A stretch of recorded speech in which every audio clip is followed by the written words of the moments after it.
Hi ನಮಸ್ತೆ ಎಲ್ರಿಗೂ welcome back to my YouTube channel. ಎಲ್ಲರೂ ಹೇಗಿದ್ದೀರಾ? ಹೋಪ್ ಎಲ್ಲರೂ ಚೆನ್ನಾಗಿದ್ದೀರಾ ಅಂತ ಅಂದ್ಕೊಳ್ತೀನಿ.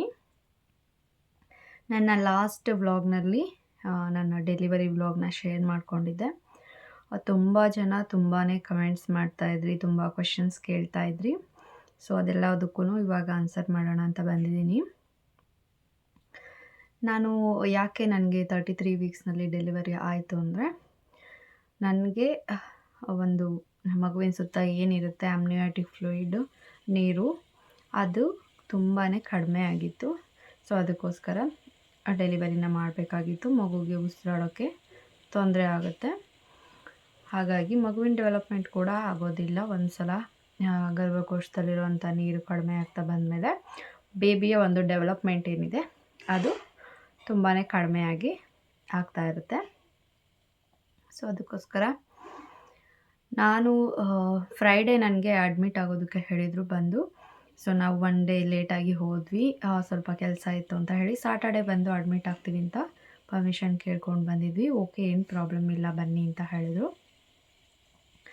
ಸೊ ಫ್ರೈಡೇ ನಾನು ಹೋಗಿ ಈವ್ನಿಂಗ್ ಅಡ್ಮಿಟ್ ಆಗಿದ್ದು.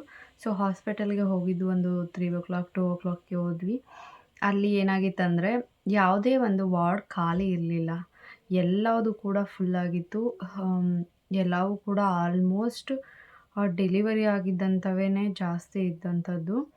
ಹಾಗೆಯೇ ಜನರಲ್ ವಾರ್ಡ್ ಕೂಡ ಒಂದು ಬೆಡ್ ಕೂಡ ಖಾಲಿ ಇರಲಿಲ್ಲ. ಸೊ ನಾವು 3 ಗಂಟೆಯಿಂದ ಆಲ್ಮೋಸ್ಟ್ ಒಂದು 6-6:30ವರೆಗೂ ವೆಯ್ಟ್ ಮಾಡಿದ್ವಿ OPD ಸೆಕ್ಷನಲ್ಲೇ. ಯಾಕಂದರೆ ಯಾವ ಬೆಡ್ಡು ಖಾಲಿ ಇಲ್ಲ, ಯಾರು ಡಿಸ್ಚಾರ್ಜ್ ಆಗ್ತಿದ್ದಾರೆ ಇಬ್ಬರು. ಅವ್ರು ಡಿಸ್ಚಾರ್ಜ್ ಆದ ತಕ್ಷಣ ವಾರ್ಡ್ನ ಕೊಡ್ತೀವಿ ಅಂತ ಹೇಳಿದ್ರು. ನಮಗೆ ಸಿಕ್ಕಿದ್ದು ಜನರಲ್ ವಾರ್ಡೇ, ಬೇರೆ ಯಾವ ವಾರ್ಡು ಕೂಡ ಖಾಲಿ ಇರಲಿಲ್ಲ. ಸೊ ಹಾಗಾಗಿ ಅಲ್ಲಿ ಹೋಗಿ ಅಡ್ಮಿಟ್ ಆದ್ವಿ. ಹೋಗ್ತಿದ್ದಂಗೆ ಅವರು ಹಾಕಿದಂಥದ್ದು ಹರ್ಮಿನ್ ಡ್ರಿಪ್ ಅಂತ ಹೇಳಿ, ಇದನ್ನು ಗರ್ಭಕೋಶದಲ್ಲಿರುವಂಥ ಏನು ಫ್ಲೂಯಿಡ್ ಮೇಂಟೈನ್ ಮಾಡಲಿಕ್ಕೆ ಹೆಲ್ಪ್ ಮಾಡುತ್ತೆ ಇದು. ಸೊ ಅದಕ್ಕೋಸ್ಕರ ಅದನ್ನು ಹಾಕಿದ್ರು. ಅದಾದಮೇಲೆ ಸ್ಟೆರಾಯ್ಡ್ಸ್, ಬೆಟ್ನೋಝೋಲ್ ಅನ್ನೋವಂಥ ಇಂಜೆಕ್ಷನ್, ಅದು ಮಗುವಿನ ಲಂಗ್ಸ್ ಮೆಚೂರಿಟಿಗೆ ಹಾಕುವಂಥದ್ದು. 2 ಇಂಜೆಕ್ಷನ್ಸ್ನ ಹಾಕ್ತಾರೆ, 2 ಡೋಸ್ ತೊಗೊಳ್ಬೇಕಾಗುತ್ತೆ. ಇವತ್ತು ಏನು ಟೈಮಿಂಗ್ಸಿಗೆ ಹಾಕಿರ್ತಾರೆ, ನಾಳೆ ಸೇಮ್ ಟೈಮ್ಗೆ ಅದನ್ನು ಹಾಕಿಸ್ಕೊಳ್ಬೇಕು.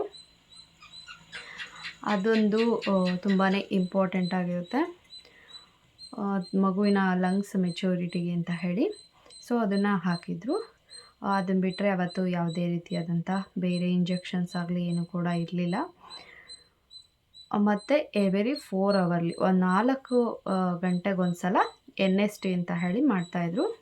ಆಲ್ಮೋಸ್ಟ್ ಎಲ್ರಿಗೂ ಗೊತ್ತಿರುತ್ತೆ NST ಅಂದರೆ ಏನಂತ ಹೇಳಿ. ಮಗುವಿನ ಹಾರ್ಟ್ ಬೀಟು ಯಾವ ರೀತಿಯಾಗಿ ಕಡಿಮೆ ಆಗ್ತಿದೆಯಾ, ಇಲ್ಲ ಜಾಸ್ತಿ ಆಗ್ತಿದೆಯಾ, ಇಲ್ಲ ನಾರ್ಮಲ್ ಆಗಿದೆಯಾ ಅಂತ ಹೇಳಿ ಆ ಮೆಷಿನಲ್ಲಿ ಗೊತ್ತಾಗುತ್ತೆ. ಸೊ ಅದನ್ನು 4 ಅವರ್ಗೊಂದ್ಸಲಿ ಮಾಡೋದಕ್ಕೆ ಹೇಳಿದರು. ಎವ್ರಿ 4 ಅವರ್ಸ್ ಒನ್ಸ್ ಅವರು ಬಂದು ನೈಟು ಡೇ ಎಲ್ಲ ಟೈಮ್ನಲ್ಲೂ ಕೂಡ ಅಷ್ಟೇ ಕರೆಕ್ಟ್ ಟೈಮ್ಗೆ ಅವರು ಬಂದು NSTನ ಮಾಡಿ ಹೋಗ್ತಾಯಿದ್ರು. ಫುಡ್ಡು ತುಂಬಾ ಅಡ್ಜಸ್ಟ್ ಆಗಲಿಲ್ಲ ನನಗೆ. ಹೋಟೆಲ್ನಲ್ಲಿ ತಂದಿದ್ದಂಥದ್ದು ತುಂಬಾ ಚಕ್ಕೆ ಲವಂಗ ಸ್ಪೈಸಸ್ ತುಂಬ ಹಾಕಿದರು. ಸೊ ಫಸ್ಟ್ ಡೇನೇ ನನಗೆ ಅದು ಗ್ಯಾಸ್ಟ್ರಿಕ್ ಸ್ಟಾರ್ಟ್ ಆಯಿತು, ಹಾರ್ಟ್ ಬರ್ನ್ ಸ್ಟಾರ್ಟ್ ಆಗಿತ್ತು. ಸೊ ನೆಕ್ಸ್ಟ್ ಡೇ ಮಾರ್ನಿಂಗ್ ಒಂದು ಸಲ ತಿಂಡಿನ ಹೋಟೆಲ್ನಲ್ಲಿ ತರಿಸಿದ್ವಿ. ಇನ್ನು ನೆಕ್ಸ್ಟ್ ಮಧ್ಯಾಹ್ನದಿಂದ ನಮ್ಮ ರಿಲೇಟಿವ್ ಒಬ್ಬರು ಡೈಲಿ ಊಟನ ತಂದು ಕೊಡ್ತಾಯಿದ್ರು. ನಾನು ಮತ್ತು ನಮ್ಮ ಅತ್ತೆಯವರು ಇಬ್ಬರು ಹಾಸ್ಪಿಟಲ್ನಲ್ಲಿ ಇದ್ದದ್ದು. ನನ್ನ ಹಸ್ಬೆಂಡ್ ಕರ್ಕೊಂಡು ಬಂದು ಬಿಟ್ಟು ಹೋಗಿದ್ದರು. ಮನೆಯಲ್ಲಿ ಸ್ವಲ್ಪ ಕೆಲಸ ಇದ್ದಿದ್ದರಿಂದ ಸೊ ನಾವಿಬ್ಬರು ಇದ್ವಿ. ಆಲ್ಮೋಸ್ಟ್ 1 ವೀಕ್ವರೆಗೂ ಮುಂದೆ ಹಾಕ್ಬೋದು ಅಂತ ಹೇಳಿದರು. ಸೊ ಮಂಡೇ ಸ್ಕ್ಯಾನಿಂಗಿಗೆ ಕಳಿಸಿ ನೋಡೋಣ, ಅವರು ಆಮ್ನಿಯಾಟಿಕ್ ಫ್ಲೂಯಿಡ್ ಲೆವೆಲ್ ಯಾವ ರೀತಿ ಇದೆ, ಬ್ಲಡ್ ಸರ್ಕ್ಯುಲೇಷನ್ ಯಾವ ರೀತಿ ಆಗ್ತಿದೆ ಮಗುಗೆ, ಎಲ್ಲದನ್ನು ನೋಡಿಕೊಂಡು ಸ್ವಲ್ಪ ಡೇನ ಮುಂದೆ ಹಾಕೋಣ ಅಂತ ಹೇಳಿ. ಯಾಕೆಂದರೆ ನಾವೇ ಕೊಡೋಕೆ ಹೇಳಿದ್ವಿ.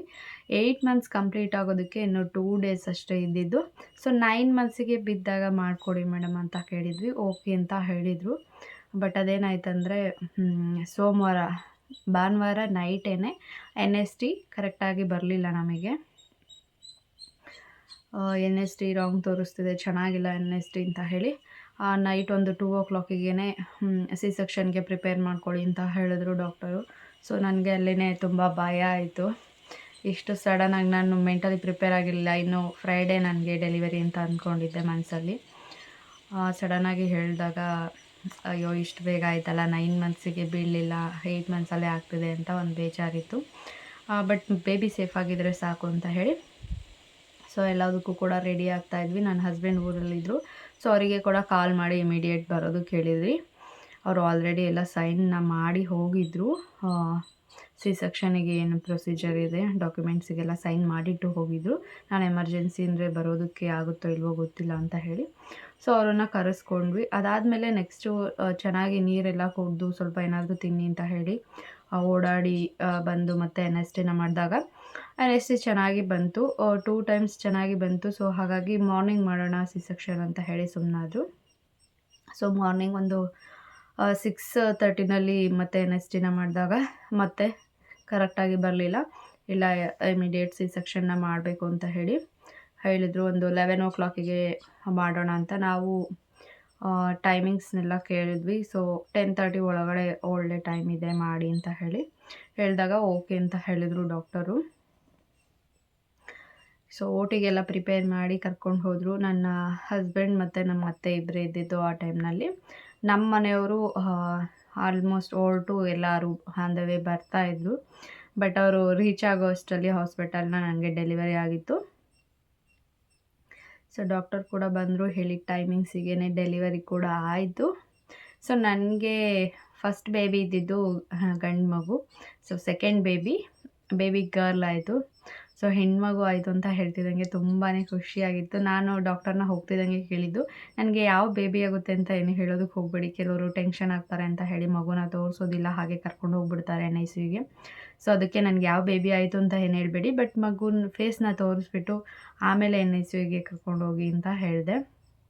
ಬಟ್ ಅವರು ಹೆಣ್ಮಗು ಆಗ್ತಿದ್ದಂಗೆ ಹೆಣ್ಮಗು ಆಯಿತು ಅಂತ ಹೇಳಿ ಆ ಮಗುನ ಫಸ್ಟು ನನಗೆ ತೋರಿಸಿದ್ರು. ಸೊ ಅದಾದಮೇಲೆ ಡಾಕ್ಟರ್ NICUಗೆ ಕರ್ಕೊಂಡು ಹೋಗಿ ಬೇಬಿಗೆ ಏನು ಡ್ರೆಸ್ನ ಹಾಕಿ ಮತ್ತು ನನ್ನ ಹತ್ರ OT ಒಳಗಡೆ ಕರ್ಕೊಂಡು ಬಂದರು. ಬೇರೆ ಅಲ್ಲಿದ್ದಂಥ ಸ್ಟಾಫ್ಗಳು ಸ್ಟಿಚ್ ಎಲ್ಲ ಮಾಡ್ತಾಯಿದ್ರು. ಸೊ ಮೇಡಮೇ ಹೋಗಿ ಬೇಬಿನ ಎತ್ಕೊಂಡು ಹೋಗಿ ಮತ್ತೆ ಡ್ರೆಸ್ ಎಲ್ಲ ಹಾಕ್ಕೊಂಡ್ಮೇಲೆ ಮತ್ತೆ ನನ್ನ ಹಸ್ಬೆಂಡ್ ಮತ್ತು ನಮ್ಮ ಅತ್ತೆಗೆಲ್ಲ ತೋರಿಸಿ ಮತ್ತು ನನ್ನ ಹತ್ರ OT ಒಳಗಡೆ ಕರ್ಕೊಂಡು ಬಂದರು, ತೋರಿಸಿದ್ರು. ಮತ್ತು ಫೋಟೋಸ್ ಎಲ್ಲ ತೆಕ್ಕೊಟ್ರು, ಹಾಗೆ ವೀಡಿಯೋಸ್ ಕೂಡ ಮಾಡಿದ್ರು. ನಿನ್ನ ಯೂಟ್ಯೂಬ್ ಚಾನಲ್ಗೆ ಹಾಕು ಅಂತ ಎಲ್ಲ ಹೇಳಿದರು. ಸೊ ತುಂಬಾ ಖುಷಿ ಆಯಿತು. ಫೋಟೋಸ್ ಎಲ್ಲ ಅಲ್ಲಿ OT ಒಳಗಡೆ ತಕ್ಕೊಟ್ಟಿದ್ದು. ನಾನೇ ಕೇಳೋಣ ಅಂತಿದ್ದೆ, ಬಟ್ ಅಲ್ಲಿಲ್ಲ, ಅವರು ಆ ರೀತಿ ಮಾಡಿಕೊಡ್ತಾರೋ ಇಲ್ವೋ ಅಂತ ಗೊತ್ತಿರಲಿಲ್ಲ. ಸೊ ಅವರೇನೆ ವಿಡಿಯೋ ಎಲ್ಲ ಮಾಡಿಕೊಟ್ರು. ನಾನು ಲಾಸ್ಟ್ ವ್ಲಾಗ್ನಲ್ಲಿ ಶೇರ್ ಮಾಡ್ಕೊಂಡಿದ್ದೀನಿ ಕೂಡ ಅದನ್ನು, ವಿಡಿಯೋನ OT ಒಳಗಡೆ ತೆಗ್ದಿರೋ ಅಂಥದ್ದು. ಸೊ ಹೆಣ್ಮಗು ಅಂದಾಗಲೇ ತುಂಬಾ ಖುಷಿಯಾಗಿತ್ತು. ಹೆಣ್ಮಗುನೇ ಬೇಕಿತ್ತು, ದೇವರು ಅದನ್ನೇ ಕೊಟ್ಟಿದ್ದಾನೆ ಅಂತ ಹೇಳಿ. ಬೇಬಿ ವೆಯ್ಟ್ ಎಷ್ಟಿತ್ತು ಅಂತ ತುಂಬ ಜನ ಕಮೆಂಟ್ ಮಾಡ್ತಾ ಇದ್ದೀರಾ. ಬೇಬಿ ವೆಯ್ಟ್ ಇದ್ದಿದ್ದು 1.8 kg, 33 ವೀಕ್ಸ್ ಕಂಪ್ಲೀಟ್ ಆಗಿತ್ತು ಅಷ್ಟೇ. 33 ವೀಕ್ಸ್ 2 ಡೇಸ್ ಏನೋ ಆಗಿತ್ತು. ಸೊ 1.8 kg ಇತ್ತು ಮಗು.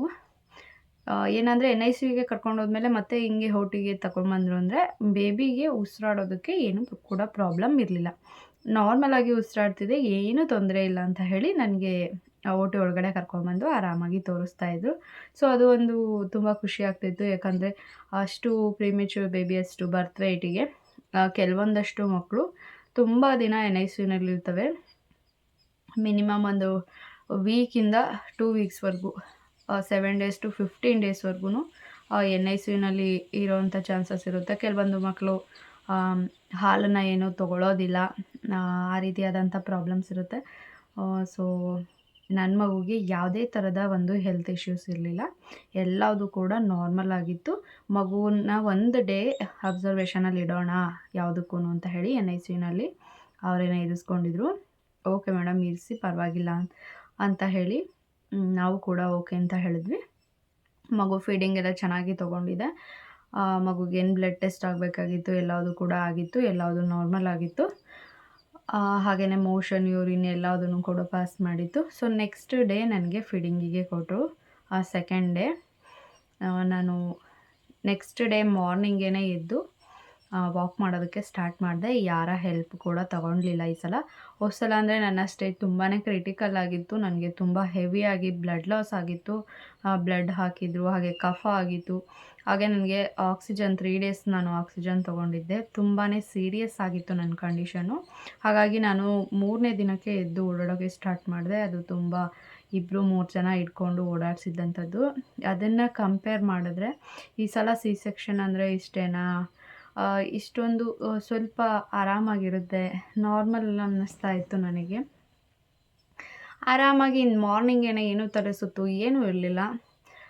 ನಾರ್ಮಲಾಗಿ ಎದ್ದು ಓಡಾಡಿದೆ ನಾನೇ. ಅದಾದಮೇಲೆ ಒಂದು 10:30ಗೆ ಏನು ಯೂರಿನ್ ಕ್ಯಾಥೆಟರ್ ಇದೆ ಅದನ್ನು ರಿಮೂವ್ ಮಾಡಿಸ್ಕೊಂಡೆ. ರಿಮೂವ್ ಮಾಡಿ ನನಗೆ ಓಡಾಡೋಕ್ಕೆ ಸ್ವಲ್ಪ ಕಷ್ಟ ಅನಿಸುತ್ತೆ ಅದನ್ನು ಹಿಡ್ಕೊಂಡು ಅಂತ ಹೇಳಿ 24 ಅವರ್ಸ್ ಆಗಬೇಕು ಅಂತ ಹೇಳಿದ್ರು. ಸೊ ನಾರ್ಮಲ್ 10:30ಗೆ ಮತ್ತೆ ಅದನ್ನು ರಿಮೂವ್ ಮಾಡಿಸಿದ್ರು. ಸ್ಟೊಮಕ್ ಬಬ್ಬಲೆಲ್ಲ ಚೆಕ್ ಮಾಡಿ ನೀರನ್ನ ಕುಡಿಯೋದಕ್ಕೆ ಹೇಳಿದರು. ನೀರು ಕುಡಿದು ಏನೋ ವಾಮಿಟಿಂಗ್ ಏನೂ ಆಗಲಿಲ್ಲ ಅಂದರೆ ಕಾಫಿ ಅಥವಾ ಬೇರೆ ಏನಾದರೂ ಕೊಡಿ, ಫಸ್ಟ್ ಕಾಫಿ ಕೊಡಿ, ಅದಾದಮೇಲೆ ಗಂಜಿ ಎಲ್ಲ ಕೊಡೋದಕ್ಕೆ ಸ್ಟಾರ್ಟ್ ಮಾಡಿ.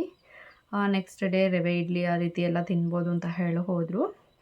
ಅದಾದಮೇಲೆ ನನಗೆ ಅಲ್ಲಿನೇ ಯಾರು ಅಲ್ಲಿ ಹೆಲ್ಪರ್ ಇರ್ತಾರೆ ಅವರು ಸ್ನಾನ ಕೂಡ ಮಾಡಿಸ್ಕೊಟ್ರು. ಇನ್ನು ಮಾರ್ನಿಂಗೇ ನಾನು ಏನು ವಾಕ್ ಮಾಡ್ತಾಯಿದ್ದೆ. ಸೊ ಆ ಟೈಮ್ನಲ್ಲೇ ನನ್ನದು ಸ್ನಾನ ಕೂಡ ಮುಗೀತು. ಸ್ನಾನ ಆದಮೇಲಂತೂ ಕಂಪ್ಲೀಟ್ಲಿ ಒಂದು ರೀತಿ ರಿಫ್ರೆಶ್ ಆಗಿತ್ತು. ಸೊ ಆರಾಮಾಗಿ ಇದ್ದೆ. ನೆಕ್ಸ್ಟು ಒಂದು 11-12 ಬೇಬಿಗೆ ಫೀಡಿಂಗ್ ಕೊಡಬೇಕು ಅಂತ ಹೇಳಿ ಮತ್ತೆ ಕರ್ಕೊಂಡು ಹೋದರು ನನ್ನ NICU ಹತ್ರ. ಸೊ ಮಗುನ ಅವರೇ NICUಯಿಂದ ಆಚೆ ಕರ್ಕೊಂಡು ಬಂದು ಅಲ್ಲಿ ಇದ್ದಂಥ ಎಮರ್ಜೆನ್ಸಿ ವಾರ್ಡ್ನಲ್ಲಿ ಫೀಡಿಂಗಿಗೆ ಟ್ರೈ ಮಾಡಿಸಿದ್ರು. ಬೇಬಿ ಸಕ್ ಮಾಡೋದಕ್ಕೆ ಸ್ವಲ್ಪ ಕಷ್ಟ ಆಗ್ತಿತ್ತು ಫಸ್ಟ್ ಟೈಮು. ಸೊ ಸ್ವಲ್ಪ ಹೊತ್ತು ಆ ರೀತಿ ಮಾಡಿಸಿ ನೆಕ್ಸ್ಟು ಇನ್ನು 2 ಅವರ್ಸ್ಗೊಂದ್ಸಲ ಬನ್ನಿ ಅಂತ ಹೇಳಿ ಮತ್ತೆ ಕಳಿಸಿದ್ರು. ನೆಕ್ಸ್ಟ್ ಟೈಮ್ ಹೋದಾಗ ಪರವಾಗಿಲ್ಲ, ಚೆನ್ನಾಗಿ ಸಕ್ ಮಾಡಿದ್ಲು. ಸೊ ಬೇಬಿ ಆರಾಮಾಗಿದೆ, ನಾರ್ಮಲ್ ಆಗಿದೆ, ಏನು ಪರವಾಗಿಲ್ಲ, ಬೇಬಿನ ಪೇಷಂಟ್ ಕಡೆ ಶಿಫ್ಟ್ ಮಾಡಿ ಅದರ್ ಸೈಡು ಅಂತ ಹೇಳಿ ಹೇಳಿದ್ರು. ಸೊ ಬೇಬಿನ ಕೂಡ ಕರ್ಕೊಂಡು ನಾನು ವಾರ್ಡಿಗೆ ಹೋದೆ ನೆಕ್ಸ್ಟ್ ಟೈಮು. ಪಾಪು ಏನೂ ಅಳ್ತಾ ಇರಲಿಲ್ಲ, ತುಂಬಾ ಸೈಲೆಂಟಾಗಿರ್ತಿದ್ಲು. ಹಾಸ್ಪಿಟಲ್ನಲ್ಲಿ ಕಂಪ್ಲೀಟಾಗಿ ನಿದ್ದೆ ಮಾಡ್ತಾಯಿದ್ಲು. ಎದ್ದಿದ್ರೆ ಕೂಡ ಒಂದು ಸ್ವಲ್ಪ ಹೊತ್ತಷ್ಟೇ ಎದ್ದಿರ್ತಿದ್ಲು. ಫೀಡಿಂಗ್ ಕರೆಕ್ಟಾಗಿ ಕೊಡ್ತಿದ್ದಂಗೆ, ಅಂದರೆ ಫೀಡಿಂಗ್ ಫುಲ್ ಅವಳೇ ಕುಡಿತಾ ಇರಲಿಲ್ಲ, ಯಾವಾಗಲಾದರೂ ಎದ್ದಿದ್ದಾಗ ಮಾತ್ರ ಸಕ್ ಮಾಡ್ತಾಯಿದ್ಲು. ನೆಕ್ಸ್ಟು ಒಳ್ಳೆನಲ್ಲಿ ಕೊಡ್ತಾಯಿದ್ವಿ. 20 ml ತೊಗೊಳ್ತಾ ಇದ್ಲು ಅವಳು ಮಿಲ್ಕು. ನನಗೆ ಸೆಕೆಂಡ್ ಡೇನೇ ಹಾಲು ಬಂದಿತ್ತು. ಸೊ ಹಾಗಾಗಿ ನನ್ನ ಒಂದು ಬ್ರೆಸ್ಟ್ ಮಿಲ್ಕನ್ನೇ ಪಂಪ್ ಮಾಡಿ ಕೊಡ್ತಾಯಿದ್ದೆ. ಸೊ ಇದಿಷ್ಟು. ಅದಾದ ನಂತರ ನನಗೆ 4th ಡೇಗೆ ಜಾಂಡೀಸ್ ಟೆಸ್ಟ್ ಇತ್ತು ಬೇಬಿಗೆ. ಸೊ ಜಾಂಡೀಸ್ ಟೆಸ್ಟ್ ಮಾಡಿದ್ರು 12.1 ಇದೆ ಅಂತ ಹೇಳಿ. ಸೊ ಏನು ಪರವಾಗಿಲ್ಲ, 13 ಎಬೋವ್ ಇದ್ದರೆ ಅಷ್ಟೇ ಫೋಟೋಥೆರಪಿ ಕೊಡುವಂಥದ್ದು. ಸೊ ಇನ್ನು 2 ಡೇಸ್ ಬಿಟ್ಟು ಬನ್ನಿ ಅಂದರು. ನಾವು ಮತ್ತೆ ಮನೆಗೆ ಹೋಗಿ 2 ಡೇಸ್ ಬಿಟ್ಟು ಬಂದು ಚೆಕ್ ಮಾಡಿಸಿ ಜಾಂಡೀಸ್ ಜಾಸ್ತಿ ಆಗಿದೆ ಅಂತಂದರೆ ಮತ್ತೆ 1 ಡೇ ನಾವು ಎಲ್ಲ ಲಗೇಜ್ ಸಮೇತ ಅಡ್ಮಿಟ್ ಆಗಬೇಕಾಗುತ್ತೆ ಅಂತ ಹೇಳಿ ಇವಾಗಲೇ ಫೋಟೋಥೆರಪಿ ಕೊಟ್ಬಿಡಿ ಮ್ಯಾಮ್, ಇನ್ನೇನು ತುಂಬ ನಿಯರ್ ಇದೆ, ಖಂಡಿತ ಬಂದೇ ಬರುತ್ತೆ.